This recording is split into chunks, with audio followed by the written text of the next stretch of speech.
The Thing by Ghostbite on the Subnautica Wiki forums.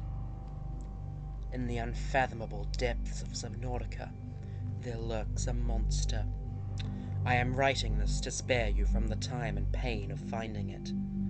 For those of you who don't know, Subnautica is a game about exploring the depths of an underwater alien planet. Anyway, as I was swimming, I encountered a huge island I thought that was cool because I had not seen it before. After exploring the island, I got bored and decided to try something new. I decided to go as far down as I could into the crushing depths to see if it ended.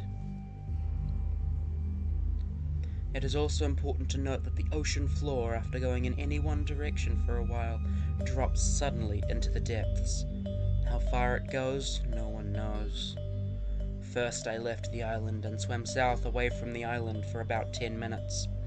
I then decided to turn around to look at the ship. It was nowhere to be seen. I had swam so far, all I could see was endless water and the last light of the sun as night set in. I then began my dive. Luckily I had tons of batteries for my sea glide. Then there's always cheats if I needed more. As I descended into the depths, it became darker and darker the farther I went down, which is normal but unnerving nonetheless. At around 43,000 meters, I stopped, unnerved at how far I had gone. I felt strangely alone in this darkness. After a few minutes, I continued my descent with resolve, losing all track of time.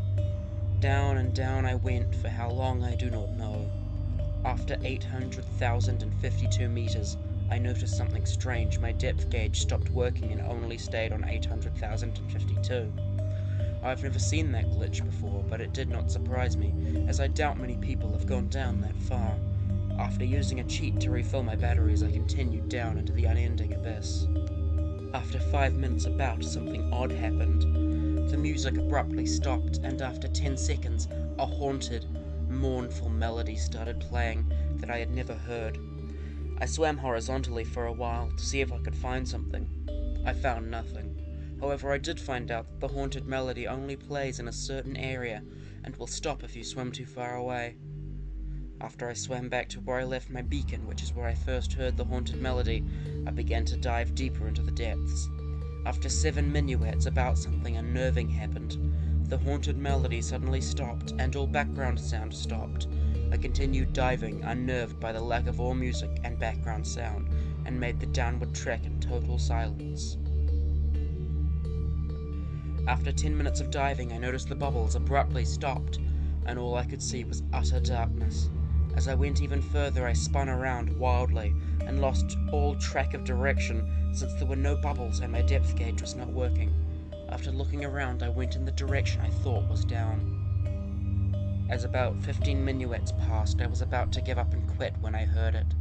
The sound I hear was so unnerving I can only describe it as a low, deep, bubbly, mournful, wheezing moan. I was shocked that developers would even bother putting a sea creature down this far, but I decided to investigate and swam towards the source of the noise. As I got closer, the noise got louder, and I started to imagine the most horrible sea monsters imaginable. Little did I know what I would see would be worse. After a little bit, I noticed strange green balls of light glowing in the distance, moving very strangely as if they were invisibly connected. As I got to the balls of light, I watched them, memorized. After about 2 minutes, I decided to turn on my flashlight. Then I saw it. What I beheld was the most freakish abomination, hideous beyond description. A huge mass of writhing tentacles squirmed about with millions of mouths all over them. A giant, bloodshot, pulsating eye stared up at me. The creature's own bones jutted out of its massive tentacles. I stared in horror at the abomination I beheld. What I thought were glowing balls of green lights were in fact glowing sacs on the end of its tentacles that were not bright enough to illuminate the abomination without a flashlight.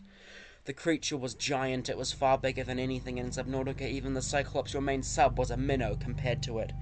Then I swam towards it. As I got closer to the thing, it gave a wheezing, mournful groan, and its tentacles reached for me. its giant eye pulsating faster, its jutted out bones creaking from its movement. Then, as the tentacles got closer, something weird happened. The game started to jerk and go slow.